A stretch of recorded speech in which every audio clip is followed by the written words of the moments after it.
നമ്മുടെ കഴുത്തിന് മുൻഭാഗത്തായി പൂമ്പാറ്റയുടെ ആകൃതിയിൽ കാണുന്ന ഗ്രന്ഥിയാണ് തൈറോയിഡ്. തൈറോയിഡ് ഹോർമോൺ സംബന്ധമായി ഉണ്ടാകുന്ന തകരാറുകൾ ശാരീരികമായും മാനസികമായും ഒരു വ്യക്തിയെ ബാധിക്കും. ആൺപെൺ വ്യത്യാസമില്ലാതെ ഏതു പ്രായക്കാരിലും തൈറോയിഡ് പ്രശ്നങ്ങൾ കണ്ടുവരാറുണ്ട്. എങ്കിലും സ്ത്രീകളിലാണ് തൈറോയിഡ് രോഗങ്ങൾ കൂടുതലായും കാണപ്പെടുന്നത്. രണ്ടുതരം ഹോർമോണുകളാണ് തൈറോയിഡ് ഗ്രന്ഥിയിൽ ഉൽപ്പാദിപ്പിക്കുന്നത്. T3, T4 എന്നിവയാണ് ഈ ഹോർമോണുകൾ. ഭക്ഷണത്തിലൂടെ ശരീരത്തിലെത്തുന്ന അയോഡിനെ ഉപയോഗിച്ചാണ് ഈ ഹോർമോണുകൾ ഉൽപ്പാദിപ്പിക്കുന്നത്. തൈറോയിഡ് ഗ്രന്ഥിയിൽ നിന്നും ആവശ്യമായ അളവിൽ ഹോർമോണുകൾ ക്രമമായി ഉൽപ്പാദിപ്പിച്ചുകൊണ്ടിരിക്കും. എന്നാൽ ഇതിൽ എന്തെങ്കിലും വ്യത്യാസം വന്ന് ഹോർമോൺ കൂടിയാലും കുറഞ്ഞാലും കുഴപ്പമാണ്. അത് ശരീരത്തിലെ പ്രവർത്തനങ്ങളെ ദോഷകരമായി ബാധിക്കും. ഭക്ഷണക്രമത്തിലെ ചില ശീലങ്ങൾ തൈറോയിഡിനുള്ള സാധ്യത കൂട്ടുന്നു. തൈറോയിഡ് പ്രശ്നമുള്ളവർ ഒഴിവാക്കേണ്ട ചില ഭക്ഷണങ്ങൾ എന്തൊക്കെയെന്ന് നോക്കിയാലോ. ഇതിൽ ഒന്നാമത്തേത് വൈറ്റ് ബ്രെഡ് ആണ്. വെളുത്ത ബ്രെഡ് ഉണ്ടാക്കാൻ ഉപയോഗിക്കുന്ന ശുദ്ധീകരിച്ച മാവിൽ നാരുകളും പോഷകങ്ങളും അടങ്ങിയിട്ടില്ല. ഇത് രക്തത്തിലെ പഞ്ചസാരയുടെ അളവ് വർദ്ധിപ്പിക്കുകയും ദഹനത്തെ സമ്മർദ്ദത്തിലാക്കുകയും ചെയ്യും. കൂടാതെ അതിൽ ദഹനത്തെ ബാധിക്കുന്ന എഡിറ്റീവുകളും അടങ്ങിയിട്ടുണ്ട്.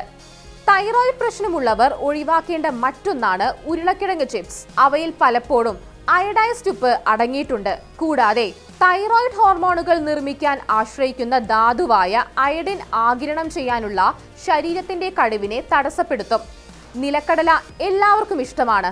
പ്രോട്ടീൻ സമ്പുഷ്ടമാണെങ്കിലും നിലക്കടലയിൽ തൈറോയിഡ് ഹോർമോൺ സമന്വയത്തെ തടസ്സപ്പെടുത്തുന്ന പ്രകൃതിദത്ത സംയുക്തങ്ങളായ ഗോയിട്രോജൻ അടങ്ങിയിട്ടുണ്ട്. തൈറോയിഡ് മരുന്നുകൾ കഴിക്കുന്നയാളുടെ ഗ്രന്ഥിയുടെ കാര്യക്ഷമത ഇത് കുറയ്ക്കും. പക്ഷേ ദിവസവും നിലക്കടല കഴിക്കുന്നത് തൈറോയിഡിന്റെ അയോഡിൻ ശരിയായി ആഗിരണം ചെയ്യാനുള്ള കഴിവിനെ തടയാൻ സാധ്യതയുണ്ട്. എന്നാൽ ഇടയ്ക്കിടെ ചെറിയ അളവിൽ കഴിക്കുന്നത് നല്ലതുമാണ്. കാബേജ്, കോളിഫ്ലവർ, ബ്രൊക്കോളി എന്നിവ പോഷകങ്ങളാൽ സമ്പുഷ്ടമാണെന്ന് നമുക്കറിയാം. എന്നാൽ തൈറോയിഡ് രോഗികൾക്ക് ഇവ നല്ലതല്ല. കാരണം അവയിൽ തയോസൈനേറ്റുകൾ അടങ്ങിയിട്ടുണ്ട്. കാലക്രമേണ ഇത് ഹോർമോൺ അസന്തുലിതാവസ്ഥയ്ക്കോ വീക്കത്തിനോ കാരണമാകും. കാപ്പി തൈറോയിഡ് രോഗികൾ ഒഴിവാക്കേണ്ട ഒരു പാനീയമാണ്. കാപ്പി തൈറോയിഡ് ഹോർമോൺ ആഗിരണം തടസ്സപ്പെടുത്തും. തൈറോയിഡ് മരുന്ന് കഴിച്ച ഉടനെ കാപ്പി കുടിക്കുന്നത് അതിന്റെ ഫലപ്രാപ്തി കുറയ്ക്കുമെന്നാണ് പഠനങ്ങൾ സൂചിപ്പിക്കുന്നത്. കഫീൻ സ്ട്രെസ് ഹോർമോണായ കോർട്ടിസോളിനെയും വർദ്ധിപ്പിക്കുന്നു. ഇത് തൈറോയിഡ് ലക്ഷണങ്ങൾ കൂടുതൽ വഷളാക്കും.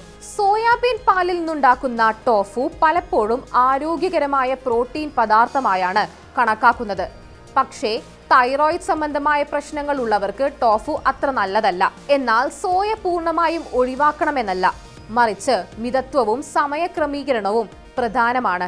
മരുന്നുകൾ കഴിക്കുന്നതിനും സോയ കഴിക്കുന്നതിനുമിടയിൽ മണിക്കൂറുകളുടെ ഇടവേള നിലനിർത്തുന്നത് തൈറോയിഡിന്റെ ആരോഗ്യത്തിന് നല്ലതായിരിക്കും.